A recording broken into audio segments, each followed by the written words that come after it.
Coming up on this week's edition of CMO Talk Live is the awesome Tim McDonald talking about community management. You don't want to miss it.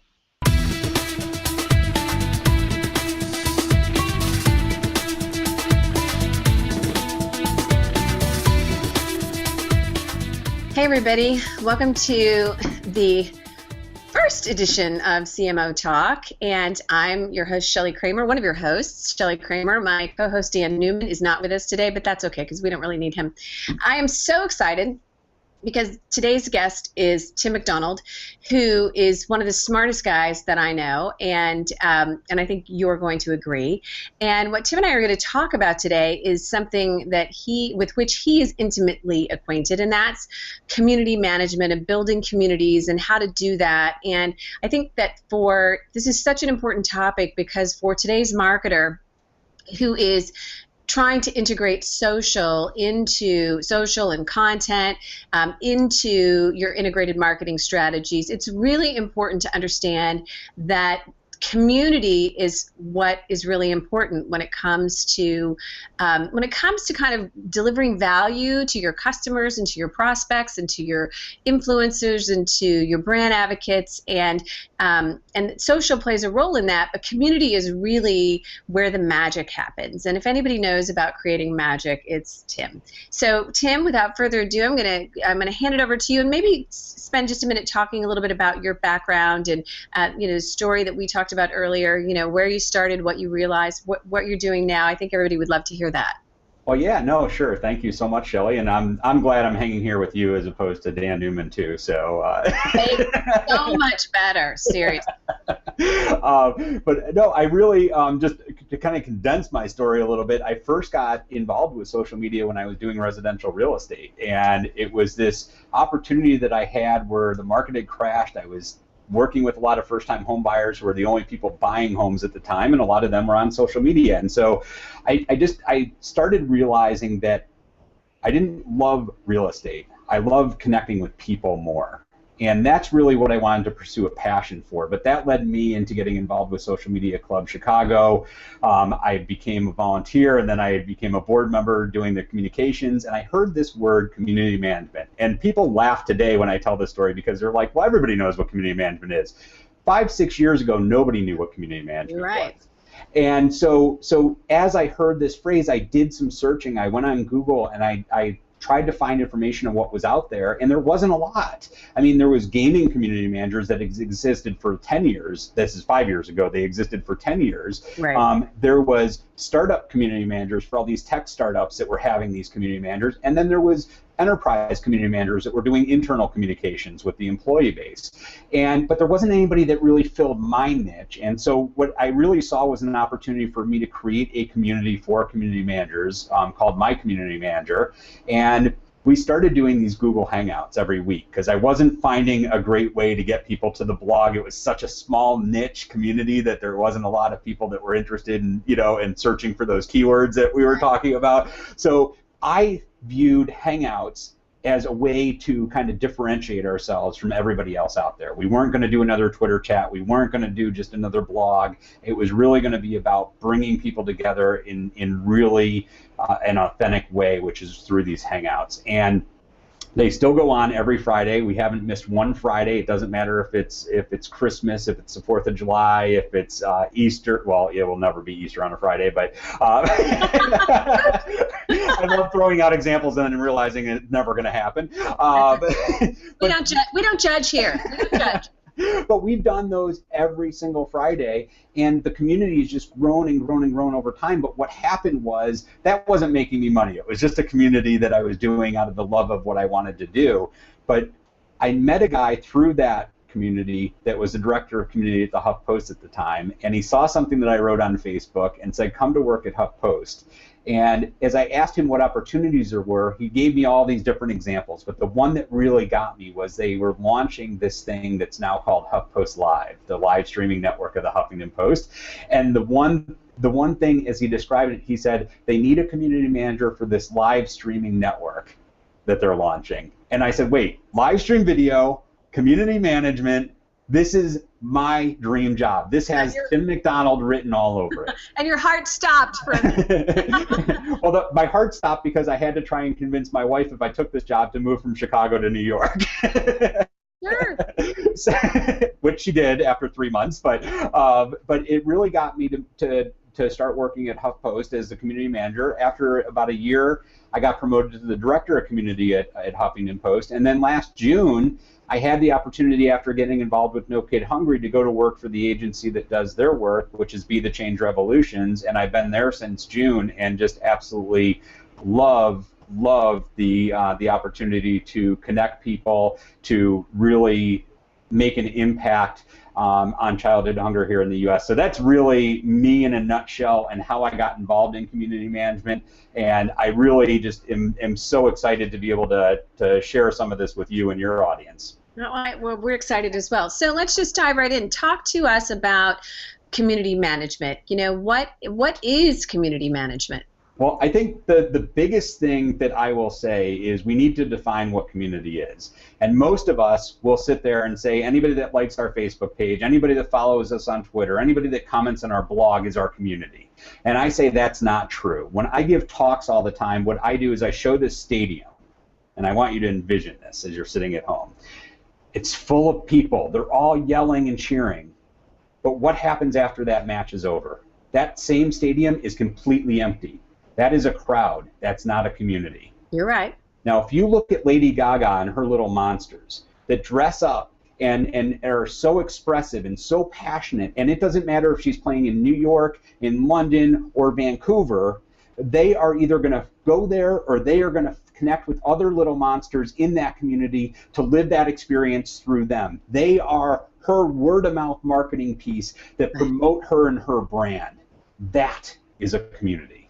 Star Trek, Trekkies. Trekkies are a community. Another example. Exactly. And I was reading something that you had written, and I'll take that and make a similar analogy. It's kind of like, the town in which you live, the community in which I live. I live in a city that's a sprawling city, and I live in a neighborhood within that city. And so I'm connected to people that live on my block, and I'm connected to people whose kids go to the same school that I go to, and I'm connected to people that live several blocks away, but I'm less tightly connected to somebody that lives 20 minutes across town or an hour across town or whatever. And I think maybe that's also a way to look at, how you're knit together with people, different nuances of that. All those different things can, and I think a community can be a vibrant community, even because you're going to have people, you have the little monsters that are the like totally over the top crazy people that live, it's like the, do you remember the video the young kid did about leave Britney alone when Britney had done something, and he was on YouTube and he was crying because people were dissing Britney, and he loved, you're always going to have the crazy, really connected, not necessarily crazy, but the people who are really, really identify themselves and her sort of the leaders in the community or the crazies in the community. And then you're going to have people sort of more on the outskirts. But I think it's just an interesting way to think about community. It has different levels of connection. Well, absolutely. And the thing that you really need to understand is the people that are connected with you in that authentic way, in a very emotional way, it's all about the passion that they have for your brand instead of a transaction. So it's not a customer, it's right. Not an influencer that you're paying to say something about your brand.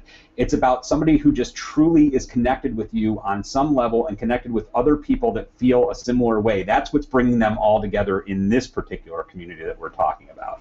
Right. Well, cool.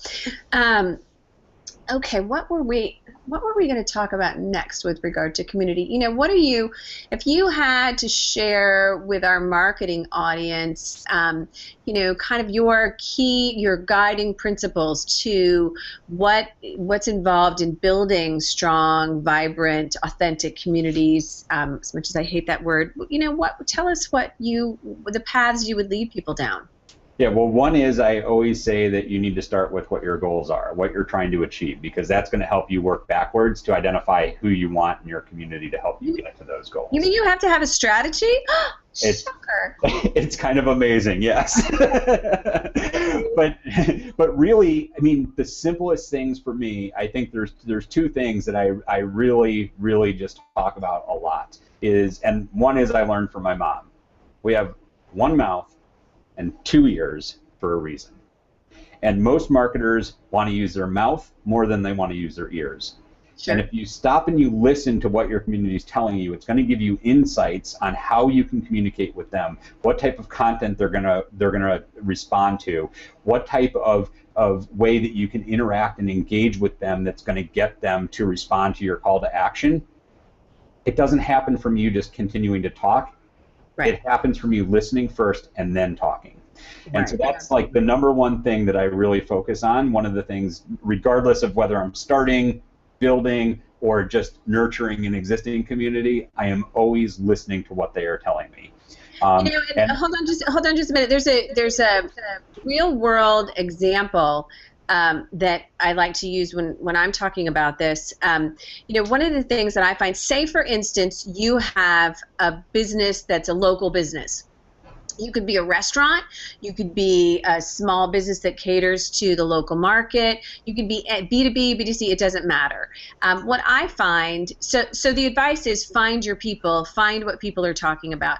One of the things that I find all the time that people don't do is that you can use tools like Twitter, you can use tools like HubSpot's, Grader tools, lots of free things that you can use where you can go in and you can say, you can search for top Twitter users in Kansas City. You can use search.twitter.com to see people that use the word, Kansas City or Chicago in their bios. You can use all kinds of tools like that. And actually, when I write about this podcast as a follow-up, I'll also include a link to a post that we've written about how to gather insights on a shoestring budget with all different kinds of tools that allow you to do that. So I think that it's important takeaway here to know that don't just guess. There's some awesome things you can be using to find your people, whether they're local, whether they're people talking using certain keywords or whatever. And I think a lot of times marketers don't really realize those tools exist, or they don't know how to use them, or they think they don't have a budget for them, and there's some really affordable options out there. Oh, absolutely. There are so many different ways that you can use free tools and resources, or very low cost ones that just help you listen and gain those insights that will really help you achieve your goals so much quicker than just a shotgun approach. Yeah. And that kind of brings me to, and it kind of tied in with this, but it's really another principle that I really live by. It's the whole, I say, don't be a bulldozer, be a magnet. And the reason for this is because I think as marketers, we're so used to, in the traditional way, of always pushing a message out. When you had something in a magazine, something on a radio spot, something on a billboard, that was never going to get you any response. I mean, any engagement response. Nobody's going to talk back to you on those channels. Right. The thing that social does is it allows people to talk back. And so when you're pushing out, there's so much noise out there that you will get tuned out. And so what you really need to do is be the magnet and attract and draw people into you. And we do that a lot by just the conversation, the engagement, and we let people know we're listening to them, we know what they're interested in hearing, and then really just bring them in, make them feel like they're part of the community, and then start asking them to do certain things that we want to really help us achieve our goals. And so it also ties in with this whole thing of, we're always used to what, and this is human nature, we all think what's in it for us. Right. And brands are no different. Right. But as communities, we need to look at it, what's in it for them. Right. And give our message in a way that's gonna make them relate to us in a way that we know that we're more concerned with them than we are about ourselves. It's the age-old principle of you got to give before you get. And unfortunately, many marketers don't understand that. Many brands don't understand that. But that's really I know that I'm preaching to the choir here, but, there are people who are wired to understand community and communication and people and caring about people. And you're one of those people. I'm one of those people. I'm a comms major, so it just, we just get it. And it doesn't mean that we're smarter than anybody else, because there's plenty of things that I suck at, and I'm sure you do as well.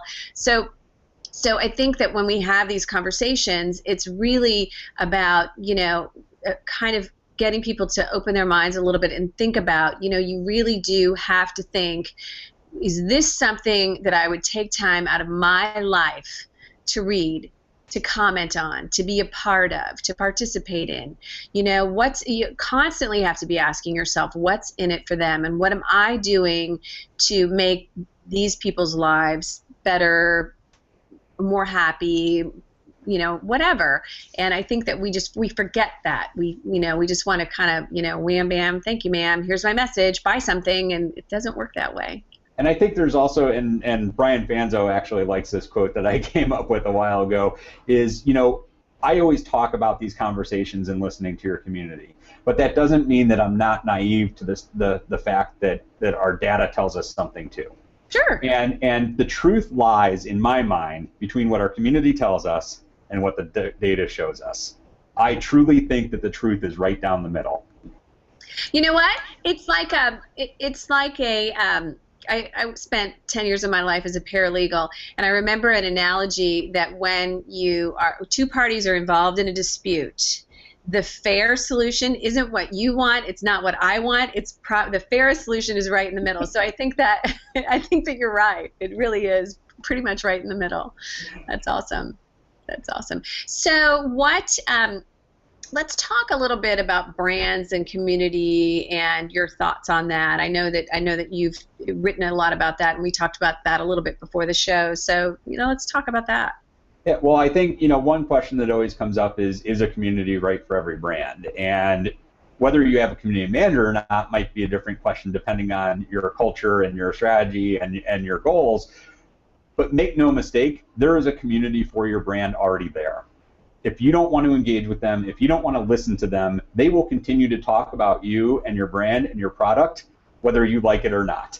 That's always happened. Social media didn't invent that. It didn't change. But right. Now they're out there. So my point is, if you're not listening to them, you're missing a huge opportunity to be able to engage with them, to take advantage of them, to let them become your word-of-mouth marketing force, to become your crisis management force, to become, I can go on and on, your referral force, your employee, referral program, your customer service. Your community can truly assist you and help you with all these different aspects of your business if you have it set up the right way and if you have the right people and the right processes in place within your organization to make it happen. And so while I won't say that I would recommend having a community manager in every organization, I would say that every organization can take advantage of having a community manager. An example of this is I was giving a presentation 2 or 3 years ago to the International Association of HVAC Contractors. And, and I laugh a lot because I do a lot in the B2B space, and a lot of my audience are a bunch of middle-aged white guys. And they're awesome, but a lot of times they're not participating in social. They don't really understand community. They don't understand how to weave that into the fabric of their business. Isn't that how to weave that into the fabric of their business? That was kind of a line, right? But anyway, so I was giving this presentation, and I have a bunch of doubting Thomases in the audience, and so I started showing them about what was happening. I was talking about YouTube and how important it was, and asked if any of them, ever looked at YouTube or if they ever used YouTube for their business, and they were all just kind of, yeah, I don't know why I would ever do that. And then I started showing them slides in my presentation of all of the conversation and the content, the rich media content that's being created on a daily basis by guys just like them. And some of them are like, here's how to install this HV57 steam, and this is kind of tricky because there's this, and so teaching people how to do it, talking about the benefits of certain products. Some of the video content was intended for consumers. Some of the content was trying to make a decision on what to buy. Some of the content was created in a B2B fashion. Distributor to customer, and I looked around the audience, and so many mouths were hanging open, and it's just kind of like, it's like you said, to your point, it's there. You just have to look for it. I know one of those middle-aged white guys who runs a commercial refrigeration business in suburban Chicago, and when Twitter first came around, he was actually using Twitter to connect with a lot of the restaurants, because restaurants were his primary client. And he ended up building relationships through Twitter, through Facebook, posting pictures when he was eating there. Not saying he was working on those particular establishments, but showing that he was there. He made the connections while he was there, and then he'd eventually get their business for that. And he's turned that into exactly what you said about the videos showing the different Freon types, and when they were going through the conversion, shows that writes on his blog about why it's better to spend more now for preventative than it is to call him for overtime on a weekend, to get a fix-in that you need. So I mean, it is. So here's an example of somebody that's in a boring business, the HVAC business. And what he's doing is he's building community, he's participating online in other communities, he's creating rich media content, he's blogging, all of those things. So when from a marketer's standpoint, if you can make magic happen in that kind of business, you can make magic happen. That's what I tell my team all the time. We have a lot of clients that do those things that many people would call boring, and I feel like when we can make magic happen for a client that sells aluminum bleachers on the internet, man, we got it going on. And I think, and Shelly, one of the most underviewed benefits of all this is the web is global. Yeah. And you might say, well, my business is located in any town, USA. But what Mitch does, my friend that I was giving the example, is he gets people from other parts of the country and other parts of the world that are inquiring whether he can do service for them. So what he does is now he establishes connections with other businesses in their local area and gives them referrals. And in exchange, he's getting referrals coming back. And that whole referral network can now go global instead of just in your local community. Right. There's a lot of power there. It's really cool. Well, what else? What else do we need to know? Tim? We could always talk about where community managers should be in an organization, because I know we're talking about marketing, but I have a very different viewpoint on where community management should be. Well, let's hear it. Well, I really view that the one thing that a community manager can bring to an organization is they have the opportunity now, because they do touch every facet. If your customer comes in, they don't want to be passed to another department for customer service. They don't want to be passed to another department for a technical issue. They don't want to be passed to another department to talk to the salesperson. They want to know they have one place to go and that they're being heard. Now, ultimately, you might end up interacting or passing them on to that other person. But if you can be that resource, if you're having that whole umbrella of people coming to you with all these different departments within your organization and issues that are going to touch them, imagine the power that can have in breaking down the silos in an organization if you're not stuck in one department. Because now you can touch the recruiting and the HR department. Now you can touch the customer service department. Now you can touch the marketing department. Now you can touch the business development and sales organization. Now you can touch the technology department. And it's amazing what will happen if you start getting all these departments that are siloed in the past now talking together and understanding from a customer's point of view how not only they're affecting the customer, but also how they're affecting each other. And I think that's what a community manager has the opportunity to bring. I don't think you'll be called a community manager at that time. You'll probably be a community director, or I think we've actually seen some C-level chief of community positions now in organizations, and it's amazing what can happen because they are disrupting the corporate organization as we've known it in the 20th century and really tying us all together so that we're not only working more effectively, but we're also working for each other and for our customers.